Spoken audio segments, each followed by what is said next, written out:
Hello students, ये elimination का second video है और हम फर्स्ट वीडियो में E2 एलिमिनेशन कंप्लीट कर चुके हैं। इस वीडियो में हमें E1 मैकेनिज्म स्टडी करना है और हम फर्स्ट वीडियो में ये क्लियरली बोल चुके हैं कि हमें याद क्या करना है कि यदि H एंड लिविंग ग्रुप एक साथ जाएगा तो E2 मैकेनिज्म, H पहले जाएगा लिविंग ग्रुप बाद में जाएगा तो E1 CB मैकेनिज्म, और लिविंग ग्रुप पहले जाएगा H बाद में जाएगा तो E1 मैकेनिज्म हम पहले ही बोल चुके हैं। फिर भी एक बार E1 मैकेनिज्म लिखा हुआ देखें तो इस स्ट्रक्चर में ये रहा leaving group which is attached with this carbon. अब लिविंग ग्रुप होता है इलेक्ट्रोनेगेटिव एटम, इसका मतलब यहाँ डेल्टा माइनस और डेल्टा प्लस रहेगा, और इस बॉन्ड को ब्रेक करने का मतलब हेट्रोलाइसिस, और हेट्रोलाइसिस में आयन पेयर्स बनेंगे मतलब प्लस और माइनस बनेगा, तो कार्बन पे बनेगा प्लस चार्ज मतलब बनेगा कार्बोकैटाइन और लिविंग ग्रुप अलग हो जाएगा। अब यहाँ पर कंटेनर में रिएक्शन मिक्सचर में जो बेस यूज करेंगे ना, बी माइनस जिसको मैं रिप्रेजेंट करता हूँ, ये बी माइनस क्या करेगा, इस H को एब्स्ट्रैक्ट करेगा और बना लेगा BH और बन जाएगा एल्कीन, और लिविंग ग्रुप तो पहले ही हटा चुके हैं। इस तरीके से मैकेनिज्म लिखा जाता है। अभी ये कंफर्म करना बाकी है कि क्या वाकई ये E1 मैकेनिज्म है, तो अभी हम बात कर लेंगे। लेकिन इंपॉर्टेंट ऑब्जर्वेशन ये है कि इस रिएक्शन में जो बना दैट इज कार्बोकैटाइन, और कार्बोकैटाइन से रिलेटेड यदि बात करें तो जरा ये देखो, जैसे हमने फर्स्ट स्टेप में लिखा तो हमने लिविंग ग्रुप को हटाया, लिविंग ग्रुप को हटाने के बाद क्या बना, कार्बोकैटाइन बना। कार्बोकैटाइन जब किसी भी एनाइन से रिएक्ट करेगा तो यहाँ पर दो पॉसिबिलिटीज हैं। एक, यदि न्यूक्लियोफिलिक हुआ तो न्यूक्लियोफाइल इस कार्बन से अटैच होकर क्या बना लेगा, प्रोडक्ट बना लेगा, जिसको हमें सब्सटीट्यूशन बोलना पड़ेगा। और यदि बेसिक नेचर ज़्यादा रहा एनाइन का तो वो बेस क्या करेगा, H को एब्स्ट्रैक्ट करेगा और एलिमिनेशन हमें प्रोडक्ट में लिखना पड़ेगा। तो एक्चुअली सब्सटीट्यूशन और एलिमिनेशन पैरेलल चलता है, बस मेजर माइनर का फर्क होता है, कभी सब्सटीट्यूशन डोमिनेट करता है, कभी एलिमिनेशन डोमिनेट करता है। तो हालांकि जब हम एसिन रिएक्शंस पढ़ेंगे तब एसिन वर्सेस एलिमिनेशन एक बड़ा हेडिंग रहेगा, ठीक। अभी फिलहाल यदि हम एलिमिनेशन के पॉइंट ऑफ व्यू से बात करें तो एलिमिनेशन को सपोर्ट करने के लिए ये 3 पॉइंट हमें याद रखना होते हैं। कौन कौन से पॉइंट, यदि बेस स्ट्रांग रहेगा, एनाइन में दोनों बिहेवियर होता है, एनाइन न्यूक्लियोफिलिक भी होता है, एनाइन बेसिक नेचर का भी होता है, लेकिन यदि एनाइन का बेसिक नेचर ज़्यादा है तो एलिमिनेशन डोमिनेट करता है। फर्स्ट पॉइंट लिखा है। फिर सेकंड में लिखा हुआ है, यदि एनाइन बल्की होता है और स्ट्रांग बेस होता है तो एलिमिनेशन डोमिनेट करता है सब्स्टिट्यूशन से। और थर्ड लिखा हुआ है कि high temperature favours elimination over substitution. देखो, सब्स्टिट्यूशन में केवल एक बॉन्ड ब्रेक होता है, वो लिविंग ग्रुप का, जबकि एलिमिनेशन में 2 बॉन्ड ब्रेक होते हैं, एक लिविंग ग्रुप का बॉन्ड ब्रेक होगा और एक बीटा H का बॉन्ड ब्रेक होगा। इसलिए 2 बॉन्ड ब्रेक करने के लिए एनर्जी हमें ज़्यादा रिक्वायर्ड होगी, इसलिए एलिमिनेशन हायर टेम्परेचर पे होता है, जबकि लोअर टेम्परेचर पे क्या होता है, सब्स्टिट्यूशन होता है। क्लियर है।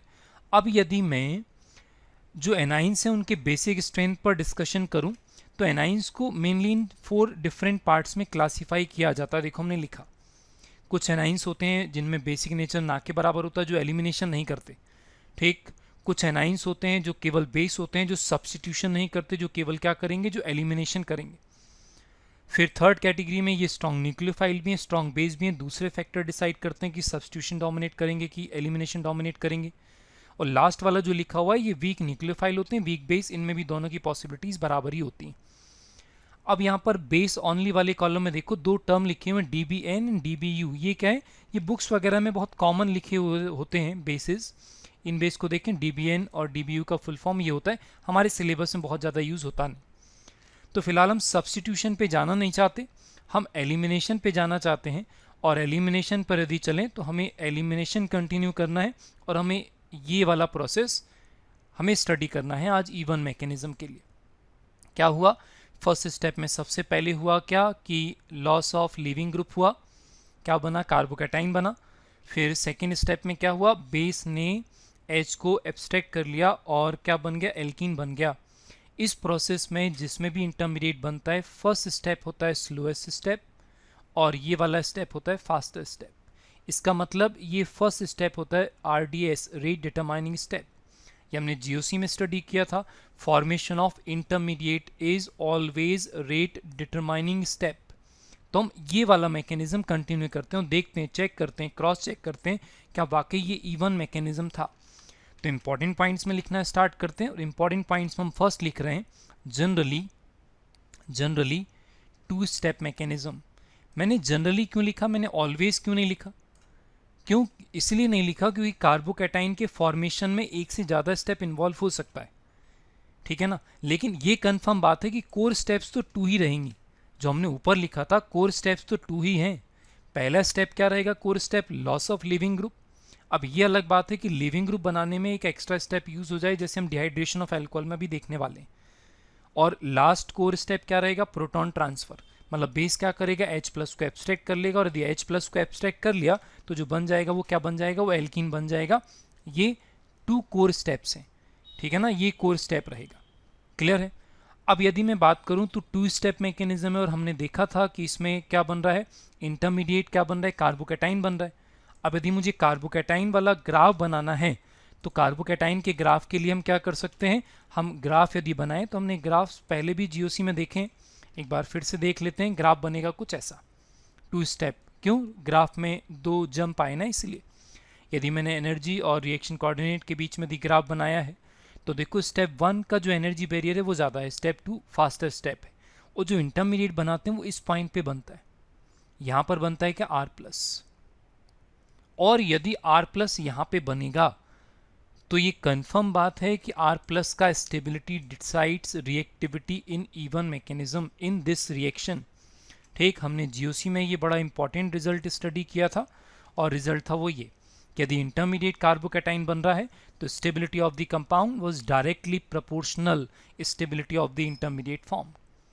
ठीक, और यदि मैं कार्बोकैटाइन की स्टेबिलिटी की बात करूं तो हमने जीओसी में स्टेबिलिटी ऑफ कार्बोकैटाइन देखा था, और सबसे ज़्यादा स्टेबल होता है टर्शरी कार्बोकैटाइन, फिर उसके बाद होता है सेकेंडरी कार्बोकैटाइन, और फिर उसके बाद होता है प्राइमरी कार्बोकैटाइन। प्राइमरी कार्बोकैटाइन कम स्टेबल होता है, और ये ऑन द बेसिस ऑफ हम हाइपर कॉन्जुगेशन एक्सप्लेन कर सकते हैं। अच्छा, एक और बात, हम कार्बोकैटाइन की स्टेबिलिटी का बहुत बड़ा ऑर्डर जानते हैं। हम जानते हैं कि सबसे ज़्यादा कौन होता है, बेंजाइलिक। बेंजाइलिक में भी टर्शरी, सेकेंडरी, देन प्राइमरी होता है। फिर उसके बाद होता है एलाइलिक, एलाइलिक के बाद होता है फिर टर्शरी, फिर सेकेंडरी, फिर प्राइमरी, फिर मिथाइलिक आता है, फिर मिथाइलिक के बाद आता है क्या, विनाइलिक, और लीस्ट आता है कौन, फिनाइलिक। ठीक, तो हमें स्टेबिलिटी का ऑर्डर ये याद रखना पड़ेगा। और यदि मैं reactivity directly proportional stability of the carbocation form बोल रहा हूँ, तो यदि मैं रिएक्टिविटी इन E1 रिएक्शन यदि बात करूँ तो रिएक्टिविटी का ऑर्डर क्या हो जाएगा, टर्शरी RX का रिएक्टिविटी सबसे ज़्यादा हो जाएगा, सेकेंडरी RX का रिएक्टिविटी कम, और प्राइमरी RX का रिएक्टिविटी सबसे कम रहेगा। धीरे धीरे हम डिस्कशन में ये बात इन्वॉल्व कर लेंगे कि primary RX hardly form carbocation. क्यों, क्योंकि बनने वाला कार्बोकैटाइन हाईली अनस्टेबल रहेगा, इसलिए वो कभी बनता ही नहीं है। क्लियर है। तो यदि E1 मैकेनिज्म में हमें कभी भी रिएक्टिविटी ऑर्डर देखना पड़ा तो हम रिएक्टिविटी ऑर्डर किस बेसिस पर देखने वाले हैं, कार्बोकैटाइन की स्टेबिलिटी के बेसिस पर देखने वाले हैं। क्लियर। तो इंपॉर्टेंट पॉइंट्स में और आगे बढ़ते हैं। अब यदि हमने ग्राफ में देखा और हमने ये देखा कि first step is RDS, formation of carbocation, तो जो रेट इक्वेशन लिखूंगा, rate only depends upon first step means substrate. इसका मतलब इंपॉर्टेंट बात ये हुआ कि rate of E1 rate is free from base. Free from base होने का मतलब बेस स्ट्रॉन्ग लूँ चाहे वीक लूँ, बेस का कंसंट्रेशन में ज़्यादा लूँ या बेस का कंसंट्रेशन में कम लूँ, E1 रिएक्शन के रेट पर, E1 रिएक्शन की स्पीड पर कोई भी असर नहीं पड़ता। क्लियर है ना। ये लिखा हुआ है, rate only depends upon substrate. अब यदि मैं देखता हूँ मॉलिक्यूलरिटी, तो मैं मॉलिक्यूलरिटी कैसे पता करता हूँ कि रेट कितनी चीज़ों पर डिपेंड कर रहा है, रेट डिपेंड्स अपॉन 1 सबस्ट्रेट। इसका मतलब मॉलिक्यूलरिटी इज 1, और द मॉलिक्यूलरिटी 1 है तो ये तो हमने E2 मैकेनिज्म में भी बोला था, इसी बेसिस पर तो हम मैकेनिज्म का नाम लिखते हैं। और जो मैकेनिज्म का नाम लिखा हुआ E1, इसमें E का मतलब तो एलिमिनेशन है, लेकिन जो 1 लिखा हुआ है वो क्या बताता है, 1 मॉलिक्यूलरिटी तो बताता है। तब तो हम इसको क्या बोलते हैं, तब हम इसको बोलते हैं क्या, यूनिमॉलिक्यूलर एलिमिनेशन रिएक्शन। क्लियर है। और इंपॉर्टेंट पॉइंट्स में आगे बढ़ते हैं। इंपॉर्टेंट पॉइंट में बात करें तो नंबर 5 लिखा हुआ है, more stable alkenes are formed. More stable alkene कैसे देखते हैं, नंबर ऑफ अल्फा एच के बेसिस पर देखा जाता है, और नंबर ऑफ अल्फा एच जिसमें ज़्यादा रहेगा उसको हम मोर स्टेबल बोलते हैं, जिसको हम सेटजेफ प्रोडक्ट भी बोलते हैं, और लेस स्टेबल वाले को हम क्या बोलते थे, हॉफमैन प्रोडक्ट बोलते थे। फिर नंबर 6 लिखा हो, E1 reaction can be stereo selective. ये हमने लास्ट वीडियो में एक्सप्लेन किया था डिटेल में। स्टीरियो सेलेक्टिव का मतलब होता है एक से ज़्यादा प्रोडक्ट बनना और उनमें मेजर माइनर डिसाइड होना। नंबर 7 लिखा हुआ है E one reaction can not be stereo specific. Stereo specific ना होने का रीज़न है कार्बोकैटाइन। हम स्टार्टिंग मटेरियल किसी भी तरीके लें लेकिन बनेगा कार्बोकैटाइन। कार्बोकैटाइन बनने के बाद स्टार्टिंग का स्टीरियो केमिस्ट्री 0 हो जाता है, ठीक है ना। इसलिए इवन रिएक्शन स्टीरियो स्पेसिफिक नहीं होता, जबकि हमने E2 मैकेनिज्म में लिखा था E2 mechanism can be stereo specific. Clear है। इन्हीं बातों को हम एग्जाम्पल से यदि बात करें तो जैसे हमने ये वाला एग्जाम्पल लिखा, ये स्टीरियो सेलेक्टिव है। देखो जब हम इसमें एलिमिनेशन करेंगे तो एलिमिनेशन करने के लिए मेरे पास 2 चॉइसेस थे, ये अल्फा है और यहाँ पे ये वाला एक बीटा पोजीशन है, एक वाला ये बीटा पोजीशन है। तो अब जब मैं डबल बॉन्ड लगाऊंगा तो कार्बोकैटाइन बनाने के बाद 2 पॉसिबल प्रोडक्ट हैं। तो मैंने मेजर प्रोडक्ट किसको लिखा, मेजर प्रोडक्ट मैंने इसको लिखा और माइनर प्रोडक्ट मैंने लिखा इसको। इसी को तो क्या बोलते हैं, इसी को बोलते हैं स्टीरियो सेलेक्टिविटी। क्लियर है ना। ठीक। फिर यदि हम और बात करें तो हमने पहले भी वो बात की हुई है, जब हम E2 मैकेनिज्म बोल रहे थे हम रिजियो सेलेक्टिविटी भी बोल सकते हैं, क्योंकि हमने एक पर्टिकुलर पोजीशन सेलेक्ट किया है इसलिए हम स्टीरियो सेलेक्टिव बोले, या हम इसको क्या बोल सकते हैं, हम इसको रिजियो सेलेक्टिविटी भी बोल सकते हैं। इसी को हम क्या बोलते हैं, रिजियो सेलेक्टिव। रिजियो सेलेक्टिव का मतलब पोजीशन सेलेक्टिव। भाई यहाँ पे 2 पोजीशन था, एक पोजीशन ये वाला था जहाँ से H निकालता और एक पोजीशन ये वाला था जहाँ से मैंने H निकालता। तो मैंने ये वाला सेलेक्ट किया, this is called regio selectivity. इस तरीके के यदि हम और एग्जाम्पल्स देखें तो जैसे ये वाला एग्जाम्पल देखें, इस वाले एग्जाम्पल में रिजियो सेलेक्टिविटी देखें तो यहाँ पर एक कार्बन ये जहाँ से H निकलेगा, एक कार्बन ये जहाँ से H निकलेगा और मेजर प्रोडक्ट ये वाला बना। क्यों, क्योंकि यहाँ से बनने वाला एल्कीन मोर स्टेबल बनेगा। क्लियर है ना। तो मैं बार बार बोल रहा हूँ, हमने E2 मैकेनिज्म में भी रिजियो सेलेक्टिविटी की बात की थी, एक बार और लिखा हुआ देख लेते हैं। हमने क्या बोला था, क्लियर लिखा हुआ है, E one reaction gives the more substituted alkene. ठीक, अभी हम देख रहे हैं जिसमें अल्फा एच ज़्यादा है, हमने उसी को मोर रिजियो सेलेक्टिव बोला, या हमने उसको मोर स्टेबल एल्कीन बोला, या हमने उसको मेजर प्रोडक्ट बोला। और E2 मैकेनिज्म में क्या लिखा हुआ, E2 रिएक्शन में give the more substituted alkene but become more regioselective for the less substituted alkene when more hindered bases. हमने E2 मैकेनिज्म में लिखा था when strong and bulky base is used, in that case Hofmann product is formed as major product. Clear है। और कुछ examples यदि involve करें तो जैसे इन एग्जाम्पल्स पे गौर करना, ये बढ़िया स्लाइड है। ये ज़रूरी नहीं है कि वो हमेशा E1 या E2 हमेशा रिजियो सेलेक्टिव ही रहे। क्यों, क्योंकि यदि एक से ज़्यादा प्रोडक्ट बनेगा तभी वो रिजियो सेलेक्टिव रहेगा। यदि एक से ज़्यादा प्रोडक्ट नहीं बनेगा तो रिजियो सेलेक्टिविटी या स्टीरियो सेलेक्टिविटी का कोई सेंस नहीं बनता। जैसे फर्स्ट वाली लाइन में देखो, यहाँ पर ये जो एल्कीन लिखे हुए हैं इनमें एक ही एल्कीन पॉसिबल है, तो यहाँ रिजियो सेलेक्टिविटी या स्टीरियो सेलेक्टिविटी का कोई सेंस नहीं बनता। यहाँ पर बात करें तो हाँ, ये स्टीरियो सेलेक्टिविटी है, क्योंकि यहाँ पर एक से ज़्यादा टाइप के बीटा पोजीशन है और पॉसिबल प्रोडक्ट एक से ज़्यादा है, तब हम किसी एक को मेजर माइनर बोलेंगे।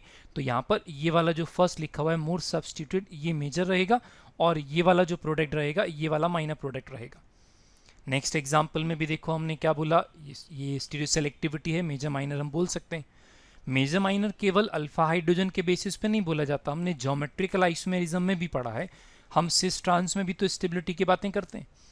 तब तो हमने एलिमिनेशन में E2 एलिमिनेशन में ट्रांस 2 ब्यूटीन को मेजर प्रोडक्ट बोला था वहाँ पर। क्लियर है।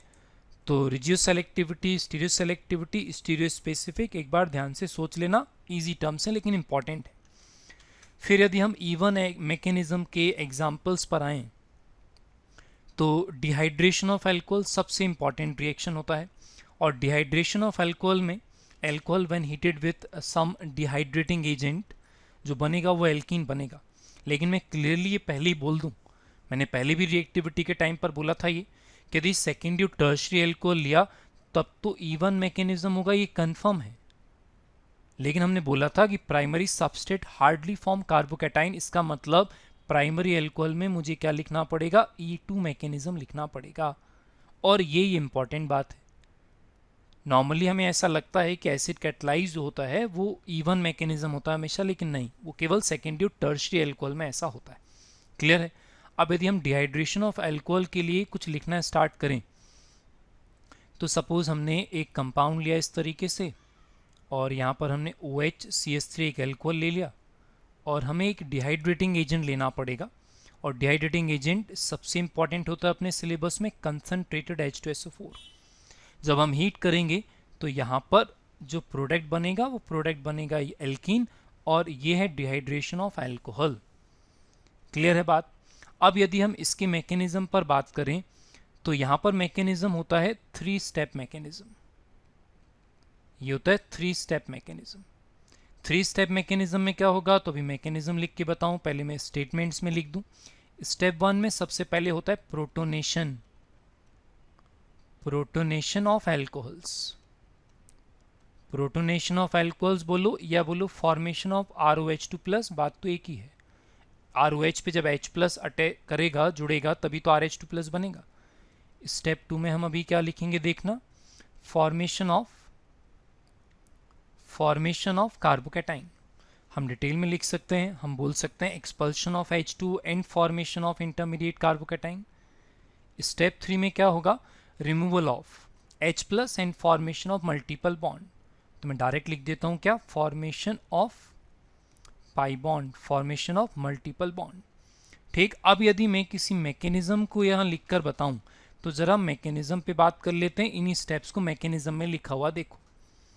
ठीक, जैसे हमने एक एल्कोहल लिया और एल्कोहल में हमने यहाँ पर क्या किया, HA कोई भी एसिड कैटलाइज, सल्फ्यूरिक एसिड हमने लिया, H3PO4 also you can use. तो H+ क्या करेगा, H+ इस OH से रिएक्ट करेगा। क्यों, क्योंकि H+ इलेक्ट्रोफाइल हुआ और OH लोन पेयर वाला न्यूक्लियोफाइल हुआ। और जब ये बॉन्ड फॉर्मेशन होगा तो ऑक्सीजन ने इलेक्ट्रॉन डोनेट किया तो ऑक्सीजन पे प्लस आ जाएगा और यहाँ से A- निकल गया। ये क्या है, प्रोटोनेटेड अल्कोहल, जिसको अपन ने अभी क्या लिखा था, ROH2+ बनेगा। ये स्टेप 1 है, प्रोटोनेशन ऑफ अल्कोहल। स्टेप 2 में क्या होगा, किसी भी इलेक्ट्रोनेगेटिव एटम पे प्लस चार्ज अनस्टेबल होता है, न्यूट्रल होने के लिए क्या करेगा, वो बॉन्ड पेयर को अपना लोन पेयर बनाएगा। और यदि बॉन्ड पेयर को अपना लोन पेयर बनाया तो क्या बनेगा, यहाँ पे बनेगा कार्बोकैटाइन। ठीक, तो देखो कार्बोकैटाइन बन गया। ये सेकेंड स्टेप है, formation of carbocation. Third step की यदि हम बात करें तो थर्ड स्टेप में क्या होगा, removal of H+ and formation of multiple bond, expulsion of H+ and formation of multiple bond. Base ने क्या किया, इस बीटा H को यहाँ से रिमूव किया और यहाँ पर क्या बन गया, मल्टीपल बॉन्ड बन गया। ये स्टेप 3 हो गया। ठीक, तो यहाँ पर स्टार्टिंग में हमने क्या लिखा था, स्टार्टिंग में हमने लिखा था कि मैकेनिज्म क्या था, मैकेनिज्म हमने बोला था कि जनरली 2 स्टेप मैकेनिज्म, लेकिन यहाँ पे तो 3 स्टेप हो गए। क्यों, क्योंकि लिविंग ग्रुप बनाने में एक एक्स्ट्रा स्टेप बढ़ गया ना। एक एक्स्ट्रा स्टेप कौन सा बढ़ गया, जो हमने प्रोटोनेशन ऑफ अल्कोहल लिया था वो एक एक्स्ट्रा स्टेप बढ़ गया। अब यदि कार्बोकैटाइन बन रहा है तो ये कंफर्म बात है कि रिएक्टिविटी का ऑर्डर क्या रहेगा, प्राइमरी, देन सेकेंडरी, फिर टर्शरी। यदि मैं कंपेयर करूं तो सबसे ज़्यादा रिएक्टिव कौन रहेगा, सबसे ज़्यादा रिएक्टिव रहेगा टर्शरी। देखो यहाँ पे टर्शरी में जो बनेगा ट्रांजिशन स्टेट या कार्बोकैटाइन जो बनेगा वो सबसे ज़्यादा स्टेबल होता है, इसलिए एनर्जी बैरियर बहुत कम है। प्राइमरी वाला देखो, प्राइमरी वाला जो एनर्जी बैरियर है वो एक्सट्रीमली हाई, इसलिए primary substrate hardly give E1। तो प्राइमरी में हमें क्या स्टडी करना पड़ेगा, प्राइमरी में हमें E2 मैकेनिज्म स्टडी करना पड़ेगा। इसलिए हमने रिएक्टिविटी का ऑर्डर क्या बोला था E1 मैकेनिज्म में, tertiary alcohol more reactive than secondary alcohol more reactive than primary alcohol. और एग्जाम्पल में यदि बात करें तो यदि इस एग्जाम्पल में यदि मैं बात करूं तो यहाँ पर देखते हैं, यहाँ पर यदि मैं मैकेनिज्म लिखता हूँ इस एलिमिनेशन के लिए तो ये कंफर्म बात है कि सबसे पहले मैं कार्बन काउंट करके लिख दूं, यहाँ पे कार्बन है इतना, सेकेंडरी है। तो यदि मैं इसके लिए सबसे पहला स्टेप लिखूं तो सबसे पहले क्या होगा, protonation of alcohol. Protonation of alcohol का मतलब क्या बनेगा, ROH2+ बनेगा यहाँ पर, ये प्रोटोनेशन हुआ। फिर प्रोटोनेशन के बाद क्या होगा, यहाँ पर H2 रिमूव हो जाएगा। H2 रिमूव होने के बाद बनेगा ये बनेगा कार्बोकैटाइन। और ये सबसे इंपॉर्टेंट बात है कि कार्बोकैटाइन कैन शो रीअरेंजमेंट। तो यहाँ पर जो होगा, यहाँ पर रीअरेंजमेंट होगा और rearrangement always for more stability, मतलब यहाँ पे क्या होगा, मिथाइल शिफ्ट होगा। और यदि मिथाइल शिफ्ट हुआ तो यहाँ का एक मिथाइल हम यहाँ पर ले आते हैं। देखो मैं रीअरेंजमेंट एक्सप्लेन नहीं करूँगा अभी, वो हम GOC में डिटेल में स्टडी कर चुके हैं, ठीक है ना। तो यहाँ पर मिथाइल शिफ्ट हुआ, ये कार्बोकैटाइन बना। अब इसमें से H+ रिमूव होगा और H+ रिमूव होगा तो बनेगा एल्कीन। अब यहाँ पर पॉसिबल एल्कीन 2 हैं। यदि मैं लेफ्ट वाले बीटा H से H निकालता हूँ, बीटा H को रिमूव करता हूँ तो ये बनेगा, और यदि मैं राइट साइड का बीटा एच इन्वॉल्व करता हूँ तो जो प्रोडक्ट बनेगा वो बनेगा ऐसा। और इनमें से मेजर प्रोडक्ट कौन सा रहेगा? मेजर प्रोडक्ट ये रहेगा क्योंकि मोर स्टेबल। और ये भी कंफर्म बात है, हम जीओसी में ही बोल चुके हैं कि ऐसा होता नहीं, प्रोडक्ट रीअरेंजमेंट के पहले भी बनता है। इसका मतलब एक पॉसिबल एल्कीन यहाँ पर भी बनेगा, मतलब एक एल्कीन ये भी। तब तो यहाँ पर देखो हमने प्रोडक्ट पहले लिखा हुआ था, मेजर प्रोडक्ट है 64% और माइनर प्रोडक्ट रीअरेंजमेंट के बाद 33%, और रीअरेंजमेंट के बाद जो बन रहा है वो बहुत ही कम अमाउंट में बनेगा, लेकिन माइनर प्रोडक्ट हमें बोलना तो पड़ेगा। ठीक, तो यहाँ पर देखो, यहाँ पर स्टेप 3 से भी ज़्यादा हो गए, यहाँ पर 4 स्टेप हो गए। क्यों? क्योंकि यहाँ पर रीअरेंजमेंट इन्वॉल्व हो गया ना। तो जरा मैंने जो मैकेनिज्म लिखा मैं उसके लिए ग्राफ ड्रॉ करता हूँ। अब जरा इस ग्राफ को ध्यान से देखते हैं। इस ग्राफ में देखें तो टोटल स्टेप कितना हो गया? टोटल स्टेप हो गया है 4। लेकिन ध्यान से देखो, कोर स्टेप अभी भी 2 ही है। कोर स्टेप कौन सा? जो ग्रे कलर से लिखा हुआ है, लॉस ऑफ लिविंग ग्रुप और प्रोटॉन ट्रांसफर। लेकिन एक्स्ट्रा स्टेप कौन सा बढ़ गया? एक प्रोटोनेशन वाला बढ़ गया फर्स्ट वाला, और सेकंड वाला बढ़ गया ये। क्लियर है ना? तो ये है इवन मैकेनिज्म, जिसमें ये ज़रूरी नहीं कि मैकेनिज्म 2 स्टेप मैकेनिज्म ही हो। मैकेनिज्म 2 से ज़्यादा स्टेप इन्वॉल्व रखकर भी हो सकती है, लेकिन हाँ, कोर स्टेप तो 2 रहेंगे ही रहेंगे। क्लियर है? तो ये एलिमिनेशन है, इवन एलिमिनेशन। ठीक, अब जब हम डिहाइड्रेशन की बात कर ही रहे थे तो ज़रा हम प्राइमरी अल्कोहल के डिहाइड्रेशन की बात करें। यदि हमने प्राइमरी अल्कोहल लिया और यदि हमने यहाँ पे H+ की प्रेजेंस में हीट किया, तब मैकेनिज्म किस तरीके से होगा, एक बार हम ये मैकेनिज्म लिखा हुआ देखते हैं। क्लियर है? तो हम कोई भी एक एग्जाम्पल ले सकते हैं। सपोज हमने लिया CH3 CH2OH, है ये प्राइमरी अल्कोहल, और डिहाइड्रेटिंग एजेंट कंसनट्रेटेड H2SO4, और हमने हीट किया। तो जो प्रोडक्ट बनेगा ये कंफर्म है कि एल्कीन बनेगा। लेकिन यदि मैं इसका मैकेनिज्म लिखूं तो मैकेनिज्म क्या रहेगा? मैकेनिज्म रहेगा E2 मैकेनिज्म। तो यदि मैं E2 मैकेनिज्म लिखकर बताऊं तो मैकेनिज्म कुछ इस तरीके से लिखा जाएगा। मैकेनिज्म में क्या हुआ देखें। सबसे पहले मैकेनिज्म में H+ OH पे अटैक करेगा, प्रोटोनेशन तो होगा ही होगा। अब यदि प्रोटोनेशन होगा तो ROH2+ तो बना। अब ROH2+ बनने के बाद यहाँ से रिमूवल ऑफ H2 नहीं हुआ। क्यों? क्योंकि ये प्रोसेस हो जाएगा स्लो। भाई देखो, सीधी बात है, मैं ये बोल रहा हूँ कि जब ROH2+ बनाना तो इलेक्ट्रोनेगेटिव एटम क्या करता है, यदि उस पर प्लस आता है तो वो बॉन्ड पेयर को अपना लोन पेयर बनाता है ऐसे।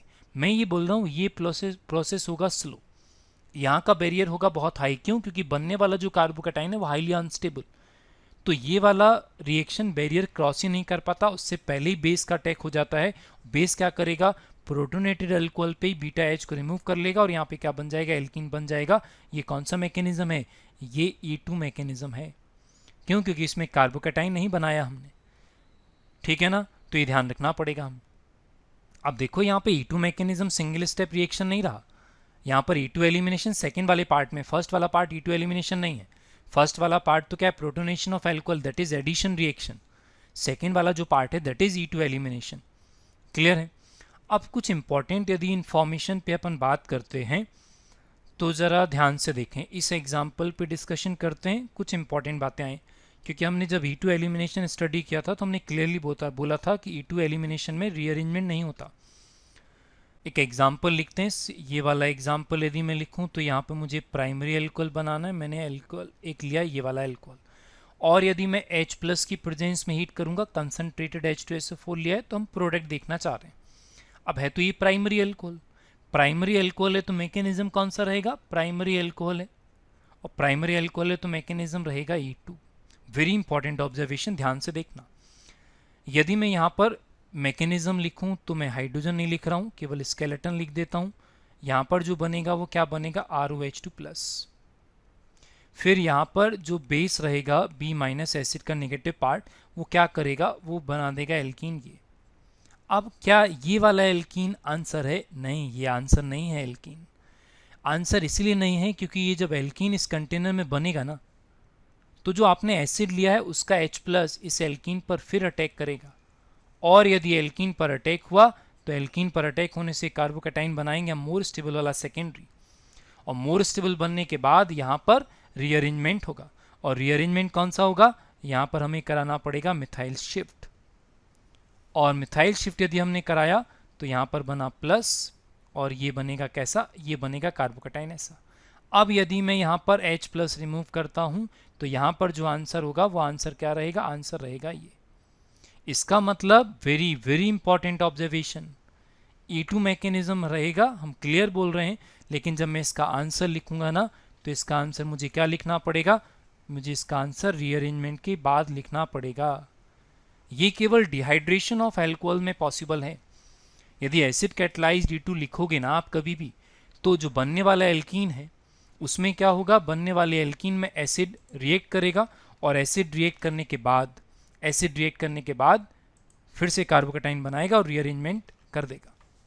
ठीक, तो फिर से मैकेनिज्म को मैं भी उसी तरीके से लिख के बताऊं। देखो प्राइमरी अल्कोहल में क्या किया, H प्लस अटैक किया और यहाँ पर E2 मैकेनिज्म से मैंने एल्कीन बना दिया, लेकिन ये आंसर नहीं, ये इनिशियल एल्कीन है।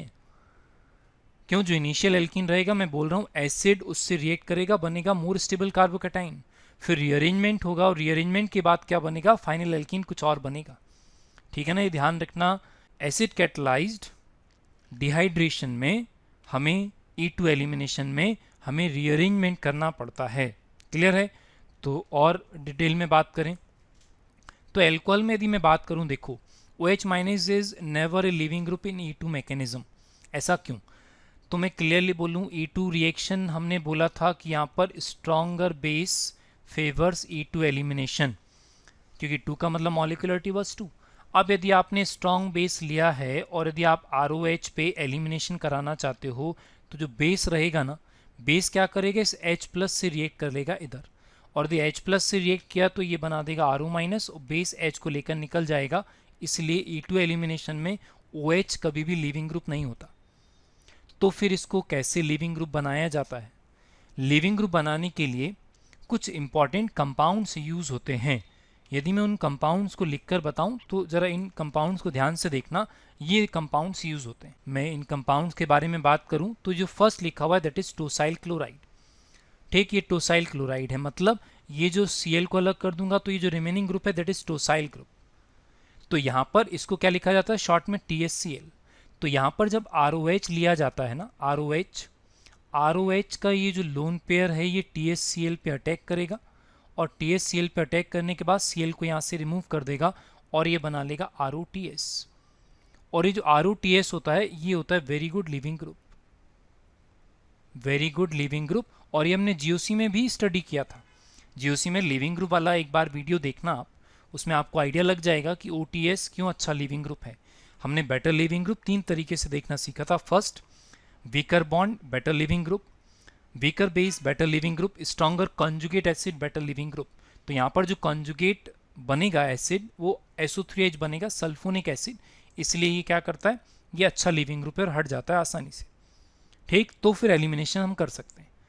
अब यदि मैं बात करूं कि ये जो हमने मैकेनिज्म लिखा है इसको रियल मैकेनिज्म लिखकर बताऊं, शॉर्ट में ना लिखकर, तो ये देखो इस तरीके से अटैक होता है। मैंने जो लिखा वो ये है, यहाँ पर जो मैकेनिज्म में लिखा वो ये कि जो अल्कोहल है उसका लोन पेयर क्या करेगा, डेल्टा प्लस पर अटैक करेगा, Cl को हटा देगा और ये क्या बना, ROTS बना। अब मैंने डायरेक्ट ROTS बना दिया था, साथ में TSCl के साथ में जो पिरिडीन लेते हैं वो बेस के जैसा बिहेव करता, बेस H प्लस को निकाल के बना देता ROTS। इसके बाद हम E2 एलिमिनेशन कर सकते हैं। क्लियर है। तो ये E2 मैकेनिज्म है जिसमें हम E1 E2 हर तरीके से डिस्कस कर चुके हैं। तो इस तरीके से हम ROTS बना लेते हैं और हम इसमें E2 मैकेनिज्म में प्रोसीड कर सकते हैं। लेकिन ये कंफर्म बात है कि OH E2 एलिमिनेशन में कभी भी डायरेक्ट लिविंग ग्रुप नहीं होता। क्लियर।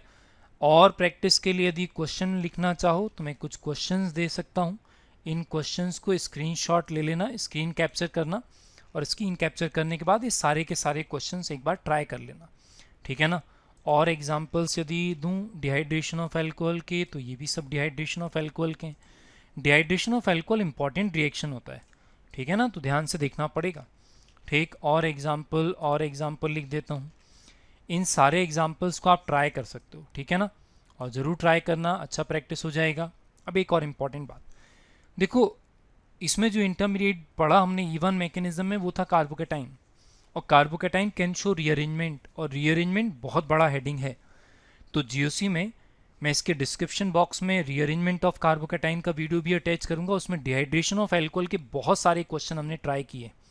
ठीक है ना, इन जो हमने क्वेश्चन दिए इनमें तो इवन मैकेनिज्म ट्राई करके देख लेना एक बार, ठीक है ना। लेकिन वहाँ पर पिनाकोल पिनाकोलोन रीअरेंजमेंट भी है, डिहाइड्रेशन ऑफ अल्कोहल अलग से वीडियो बना हुआ है, तो उसका वीडियो मैं लिंक में दे दूंगा, वो ज़रूर देख लेना। ठीक, थैंक यू।